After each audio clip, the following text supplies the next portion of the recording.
What's up, guys? Welcome back to another episode of 1on1Soul with 1to1Soul. We are fresh back from a concert. We just played a festival, some food trucks out here in Arkansas.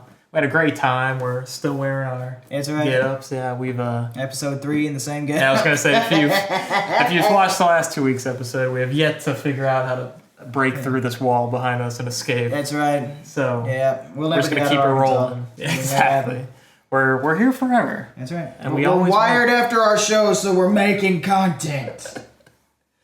Well, to keep up the excitement of the day, gotta go to my favorite band of all time, Dream Theater. Yeah, finally on the channel. That's right. We've kind of referenced them a little bit. I've talked about them probably too much already.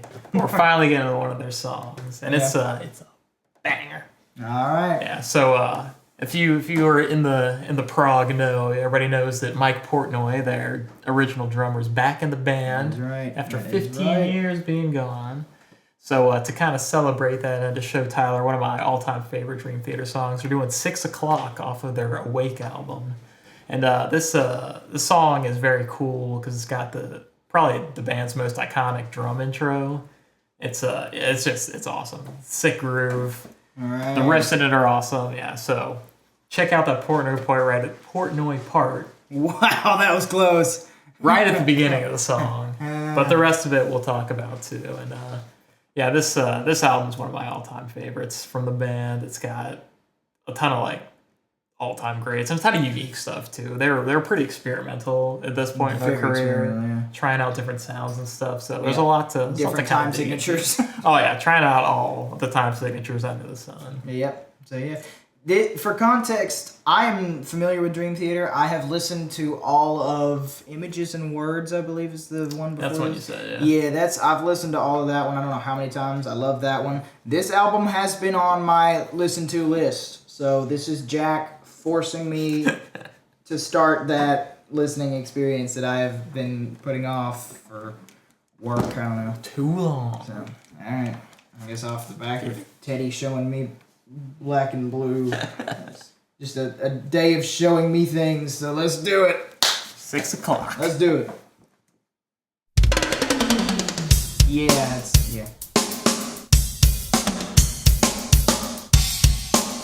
That is an iconic drum opener.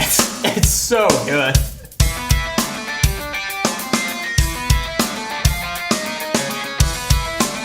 Put this crazy keys riff on top of it. Absolutely, yeah. Not my interest. I love the guitar tone on this. It's super dark and heavy. This is their first album they did, the 7-string guitar. Okay, that makes sense.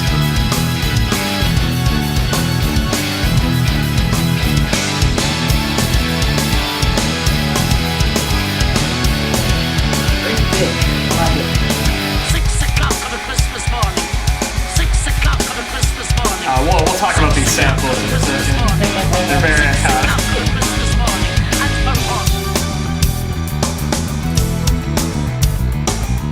Well, isn't it for the honor of God, Advocate? I know all about the honor of God, Mary Jane. 6 o'clock and the siren kicks in from a dream. Try to see Probably one of my all-time favorite riffs from them too. It's not super complicated, but it has so much energy. And would the chop before he sleeps. I may never get over, but never's better than now. I got faces to cover. They're so tight together. Oh yeah. So appreciate it.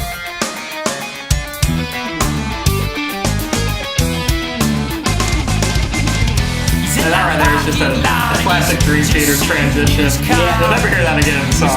Of course, Just throw it in. Why would you need to? Yeah. Lots of cigarette and he turns the music down. We just can't seem to shake that sound. Once I thought I'd get over, but it's too late for me now.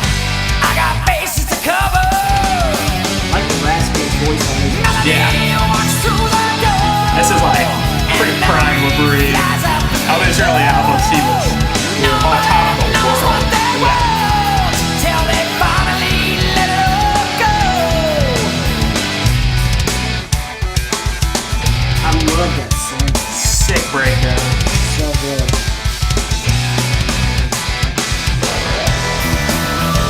before we get into the solo section, I'll back it up a little bit. Alright. But yeah, so the drum intro is just like so good, right? Absolutely. There's a reason that is like unbelievably iconic in their discography. People love talking about it, love playing it in covers and stuff. Yeah.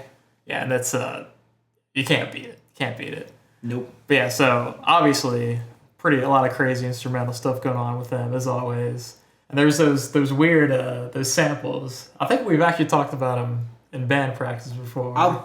We've talked about some samples. Yeah. This may be what you were talking about. Yeah, they're from this movie from the 80s called The Dead. Mike Portnoy is also like a huge movie buff, so I'm sure he had some hand in getting that included in the album. Right. But yeah, I'm not entirely sure how they relate to the kind of story and message of the song, but they're like super iconic and like obviously the 6 o'clock on a Christmas morning. It's a time-honored tradition for Dream Theater fans to wake up early on Christmas morning and play this song. Of course. So yeah, that stuff is makes it very memorable. There's a lot of parts of the song that just make it like a fan favorite. I mean, I like it, so I'll call it my fan favorite. I guess too. That's some in-depth analysis.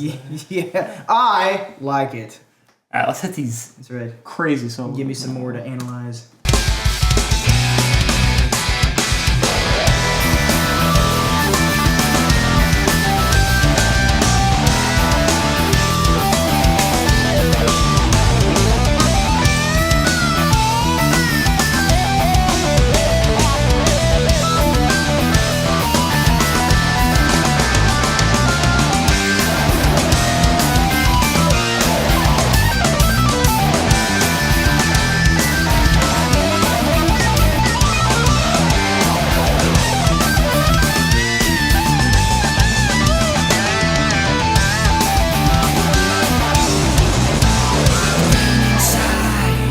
That's their original keyboardist Kevin Moore paired it up. Right. The beat inside, coming outside.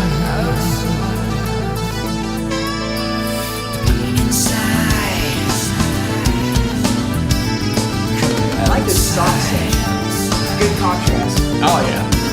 This also kind of runs the gamut of a lot of sounds and stuff. Very good encapsulation. Absolutely, absolutely. Coming outside.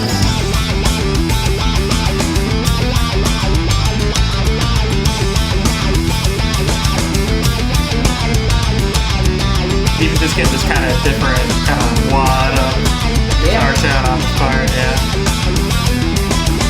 There's also some of my favorite lyrics from there, just right here. So many ways to drown a man, so many ways to drag him down.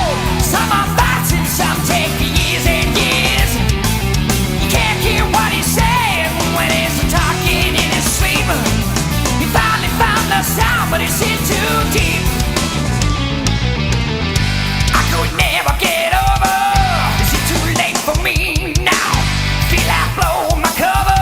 Everyone Portnoy's fills is so good. Walks through the door, and memory flies out the window. Nobody knows what they want till they finally let it all go.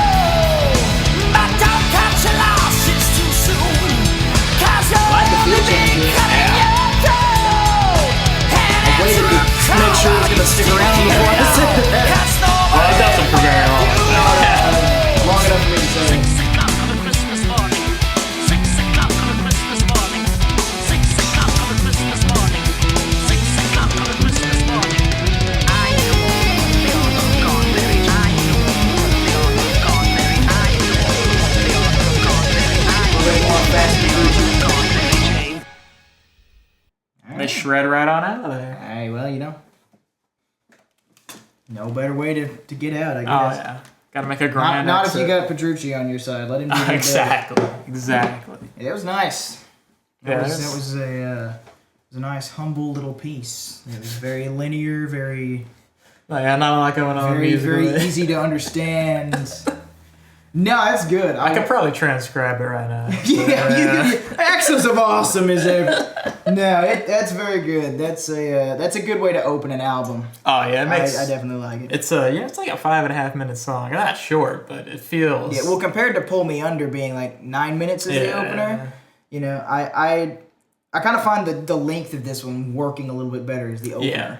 But It's got such an energy to it that it keeps me coming back. This is one of my most re-listened to songs from them. And especially with the tone of everything kind of being updated. I don't know whether it's just the 7th string or not, or whether it's just like all updates of tones and sounds and stuff like that. This does feel like the forward movement that it needs to of this is album this is the next album. Yeah, 3, right? Yeah, well, depending on how you count it. Yeah, I'll count it. Okay, yeah. But it feels like a movement forward, which I appreciate for sure. Well, with their real first album, When Dreaming Day Unite, that was at that point that was like 7 years ago for them, right? And after Pull Me Under and Images and Words really kind of accelerated their career. This is kind of like their now it's serious. Now we're yeah. So you're right. There's a lot of updates. They they probably had. I know they had access to like a little bit better gear and stuff, a little bit better studio, of course. But yeah, and just an evolution of the band. Like I said, I'm very sure this is the first album Petrucci picked up the 7 string. My Young started doing the 6 string bass. Yeah. And they're just like I said, they were young. They were experimenting. They were doing all sorts of new stuff and just building what would come. Yeah, exactly. Yeah. So it's this album. I mean, Images and Words is like every fan has that number one in their heart, basically. But there's so much love for this album and all the kind of creative risks it took, and most of them just completely pay off. We love it when that happens. It's really as another band trying to look into taking creative risks. Yeah. We love it when that happens. Yeah. So, but yeah, very very nice. Thank you for the reason to actually keep listening to this album. I am looking forward to it now. Oh yeah, sure. It's kind of a moody one. It's the reputation it has. It's a little darker. They're actually Kevin Moore. He also wrote the lyrics for this one, and he did a lot of lyrics on this album. And nice. Right after this album was when he quit the band, and a lot of the lyrics are kind of about his anxiety about wanting to be out of it. So there's a lot of that. There's the last song of the album is called Space Divest. It is like the most soul crushing breakup song you've ever heard in your life, which is also from Kevin Moore. Right. So there's a lot of emotions in this album, but a lot of excellent music as well. Good. Well, I'll soon find that out for myself. I tell you what. Yeah. Well, thanks for hanging out with us, checking out this killer track from again my favorite band of all time, and I could talk about this for many hours more.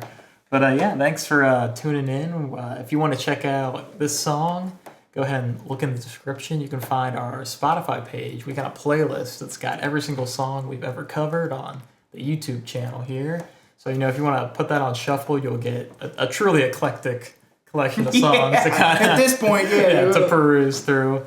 Or you can just look through, see if there's an episode we've done on a song that you really like, and check that out. Maybe check out some of our music, too, while you're there. Some of the stuff we played at the show today. Yeah, it's true. It's true. Some of it, yeah. Yeah, until then, give us some more comments about how great Dream Theater is and what other songs you want to hear from them. Any other bands you want to hear from, too. We'll make sure we get around to them. And the bands you don't want to hear from. Yeah. Tell us what to stay away from. We'll start a blacklist of people that we'll never touch. We'll start 1on1Soul and talk about bands that we don't like. We'll do diss tracks on them. Yeah.